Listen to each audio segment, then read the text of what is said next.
Stream.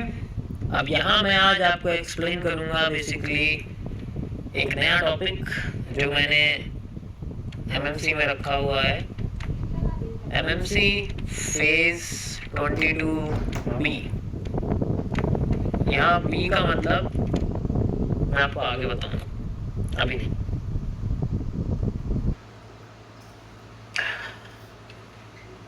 ठीक है,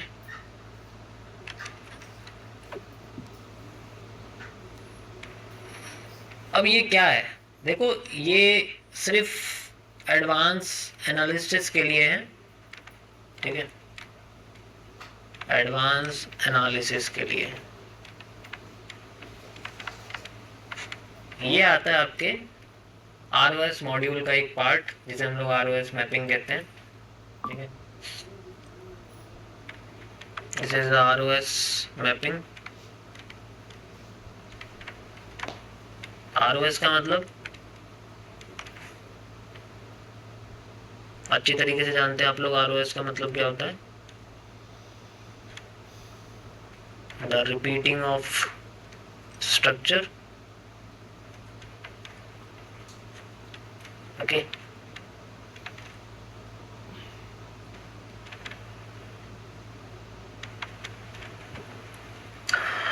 repetition of structures में सबसे इंपॉर्टेंट चीज होती है वो फाइंड आउट करना जो सबसे ज्यादा मार्केट में हमें मिलता है। ठीक है, देखो एमएमसी में सबसे सिंपल चीजें होती हैं जो मैंने आपको ऑलरेडी बता चुका हूँ। One of the best, use any level plus after effects is equal to 90% accuracy. मेरी तो 99 ही चल रही है, लाइव में करके दिखा रहा हूँ। मेरी कितने एक्यूरेट चलाओ, मैंने कितने आफ्टर इफेक्ट यूज करें आपके सामने, और मुझे बताओ उनमें आफ्टर इफेक्ट्स में बेसिकली कितनी परसेंट एक्यूरेसी, कितने आफ्टर इफेक्ट सही गए हैं, ये बताओ मुझे। जितने भी मैंने आपको यहाँ पर आफ्टर इफेक्ट करके दिखाए हैं उसमें से कितने सही गए हैं। This is how. मैं फिर भी ये 90% बता रहा हूँ क्योंकि स्टार्टिंग में आपको करने में प्रॉब्लम आएगी। ठीक है, मेरी स्ट्रीक सबसे ज्यादा आफ्टर इफेक्ट्स में ही आती है। यकीन नहीं करोगे, मैं 20 चल रहा हूँ, 20 की 20 स्ट्रीक आ जाएगी मेरी, लेकिन लोअर टाइम फ्रेम, मतलब लोअर रिस्क रिवॉर्ड की अगर मैं बात करूँ तो आ जाती है, कोई प्रॉब्लम नहीं है, मैं आराम से कर लेता हूँ क्योंकि मेरा सबसे ज़्यादा जो हाथ है वो आफ्टर इफेक्ट में देख के पता लग जाता है कैंडल कैसे बन रही है। ठीक है, सो कोशिश करो कि आप भी आफ्टर इफेक्ट पे अपने आप को फोकस कर लो। कभी भी मार्केट में ये पोर्शन होता है then you will get it. 20 streaks बहुत ज़्यादा होती हैं। ठीक है, ऑलरेडी एंड पहले ही मैंने करा है इसके बारे में। अब यहाँ पर इंपॉर्टेंट क्या है, रिपीटेशन होना हर चीज का, वो सबसे इंपॉर्टेंट है। हम लोग क्या करते हैं, हर एक चीज को एक्यूरेट करने के लिए रिपीटेशन का इस्तेमाल करते हैं। लेकिन अब यहाँ पर थोड़ा सा ना अलग है। फेज 22 में मैंने आपको बहुत सारी चीजें बताई हैं, शुरुआत में आपने देखा होगा।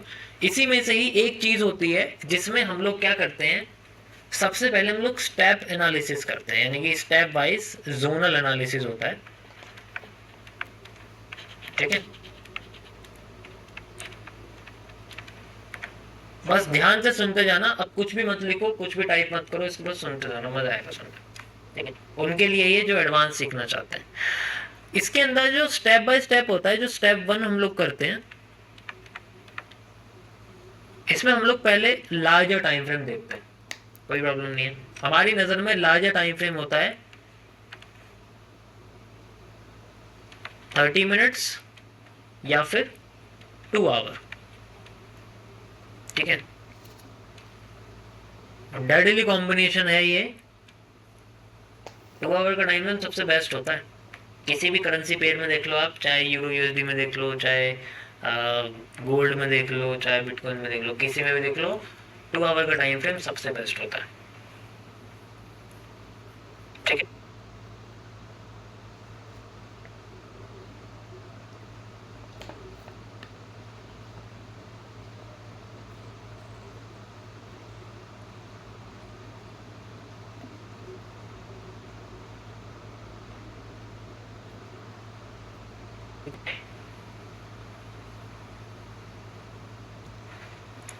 अब जैसे कि हमने इसमें लेवल्स वगैरह आइडेंटिफाई कर लिए एंड इसके अंदर हमें repetition of structure find out करना है, यानी कि घुमा फिरा के क्यूएफएल को देखना है।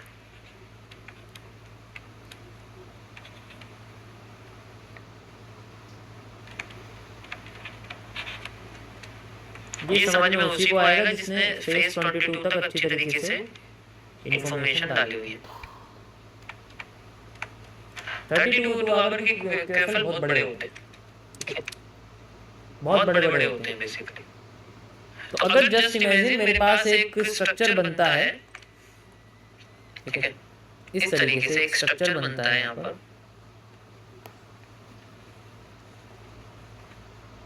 And this is the 30 minutes time frame.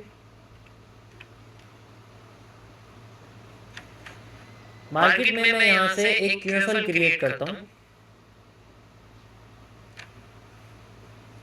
And यहाँ तक मार्केट में एक सप्लाई बेसिकली बना देता हूँ।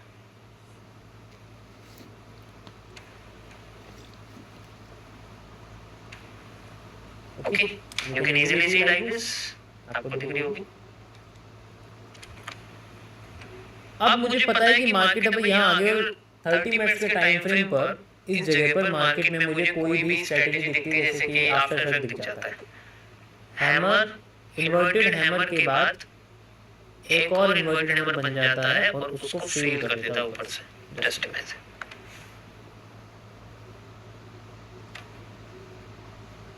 गॉट इट, कोई प्रॉब्लम नहीं है। So this is the after effect. ऊपर टॉप पे 30 मिनट्स के टाइम फ्रेम पे मुझे मिल गया आफ्टर इफेक्ट। कैंडल का साइज अच्छा खासा है।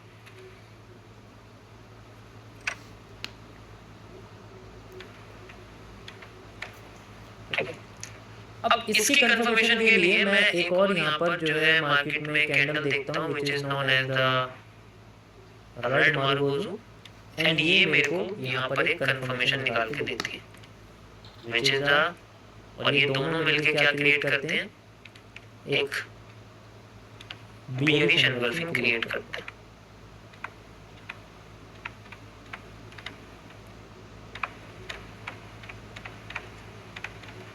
यहाँ पर नेगेटिव एनगल्फिंग भी हो सकती है, रेड कलर की कैंडल भी हो सकती है।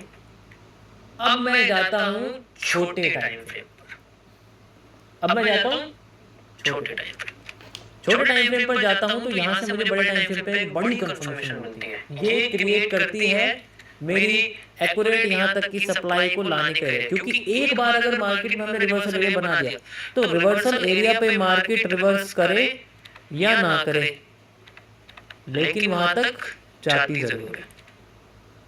अब इंटरनली सॉल्व करने का जो तरीका है वो, अब पहला यहाँ पर मेरा एग्जीक्यूशन होगा, मैं ट्रेडिंग की बात करूँ, सबसे पहले मेरा एग्जीक्यूशन होगा इस जगह पर, माय फर्स्ट, ठीक है, यहाँ मेरा ट्रेड नंबर 1 होगी, ठीक है, ट्रेड नंबर 1 जिसमें मेरा लॉट कंजर्वेटिव रहेगा एंड अच्छा खासा इसके अंदर मुझे लगेगा। ये होगी मेरी एक तरह से स्विंग, जो मेरे को एक दिन या 2 दिन में जाके मेरे को रिजल्ट निकाल के देगी, ठीक है। तो उसका जो टाइम है कि मार्केट इस तरीके से नीचे आएगी यहाँ पर ऐसे करके, ठीक है, इस तरीके से नीचे आएगी, तो वो आने में करीब आप कह सकते हो यहाँ से लेके यहाँ तक 2 दिन में भी लग सकते हैं। तो ये स्विंग्स में रहेगी, तो ये मेरी पोजीशंस अंडर में चलती रहेगी। It can cover my losses if I try to take position in the lower time frame. इसी डायरेक्शन में मैं लोअर टाइम फ्रेम कुछ पोजीशन लेता हूं, और अगर मेरी उसमें कुछ स्टॉप लॉस जुड़ जाते हैं, कुछ मैं ट्रैप हो जाता हूं, ट्रैप करके फिर मार्केट रिवर्स में आती है, उस केस में ये ट्रेड्स मेरे पॉजिटिव के लिए काम करेगी।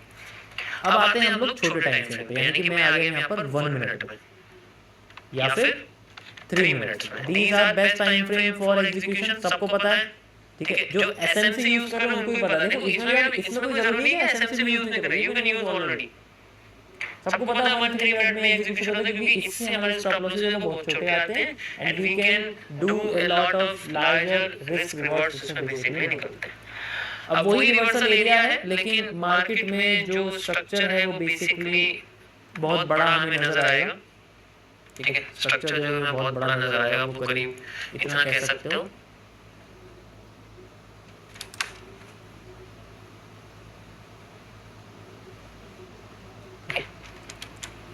And we have this,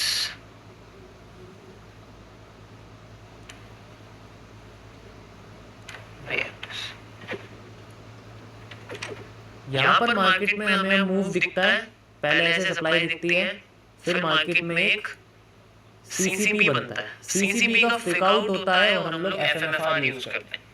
एफएमएफआर के बाद हम लोग यहाँ से अपनी एक और इंटरनल एग्जीक्यूशन चलती रहती है। तो यहाँ मेरी मान लो ट्रेड नंबर 2 लगी हुई है, ट्रेड नंबर 2 लगी हुई है, यहाँ से मेरी ट्रेड नंबर 2 लगी हुई है और जो भी मेरा एरिया है वो यहाँ से यहाँ तक रहेगा। And this is my reversal area. यहाँ से लेके यहाँ तक का मेरा जोन रहेगा। जो भी मैं अगर लेता हूँ कि भाई जैसे मार्केट यहाँ तक गई हुई है तो यहाँ से यहाँ तक की सप्लाई वो मैं यहाँ से यहाँ तक की सप्लाई के साथ मैच कर दूंगा फॉर मेकिंग दिस। मार्केट यहाँ से सीधे नीचे आ जाती है, मान लीजिए आ जाती है। मैं इसको थोड़ा सा ऐसे कर देता हूँ ताकि आपको सिंपल, तो मार्केट यहाँ से मान लो ऐसे नीचे आ जाती है।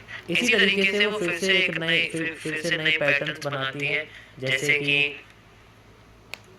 एक पीनट बना देती है हमारे सामने, ठीक है, इस तरीके से।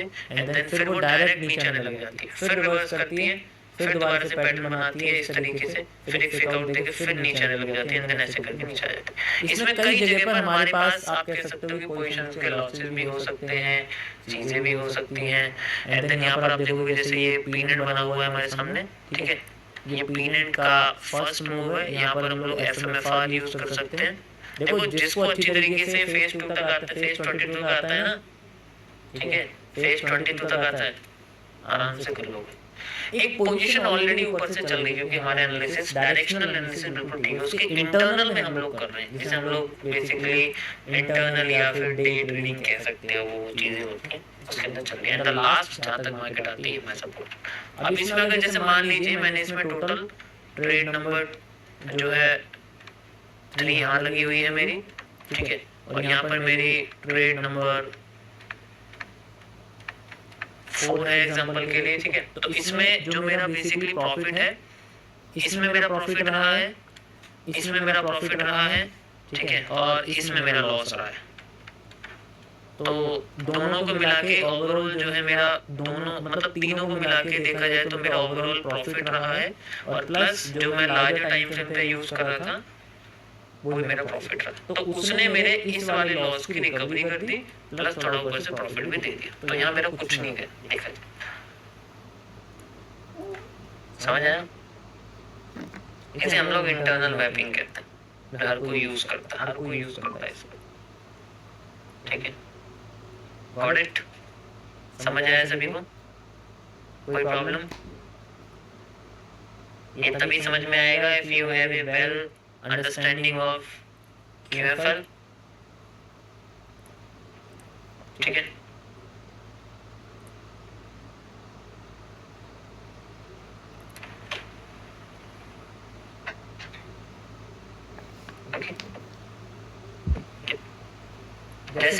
जैसे मेरे JPY का अकाउंट आपने देखा होगा, आपने मेरी पुरानी वीडियोस में किसी में भी देखा होगा कि मैं कभी-कभी JPY का अकाउंट यूज करता हूँ। वो यही होता है, एक तरह से वो यही सिस्टम है, इसी सिस्टम का यूज करता हूँ।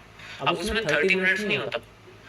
जैसे मैं मल्टीपल, आपने देखा होगा अलग-अलग करेंसीज के अकाउंट्स को यूज करता हूँ, देखा होगा आपने पुरानी मेरी वीडियोस में। तो जैसे मेरा जो MT5 का या किसी का भी अकाउंट है या XNS का अकाउंट है, किसी भी ब्रोकर का अकाउंट है मेरे पास, तो मैं उसको कभी-कभी JPY करेंसी में यूज करता हूँ। इसका मतलब जापानीज येन होता है, ठीक है। इसका मतलब हो गया हमारे पास जापानीज येन। ये मैं इसलिए करता हूँ क्योंकि एक तो ये इसको कन्वर्जन रेट इसका सस्ता होता है। तीसरा ये होता है कि अरे ये क्या हो गया,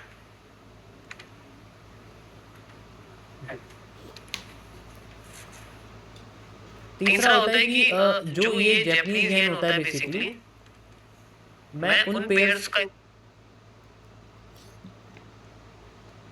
करती रहती है, हम लोग इंटरनली उसको बेसिकली करते रहते हैं, ठीक है। Got it, you can see the supply. देखो यहाँ मिनी सप्लाई आई हुई है।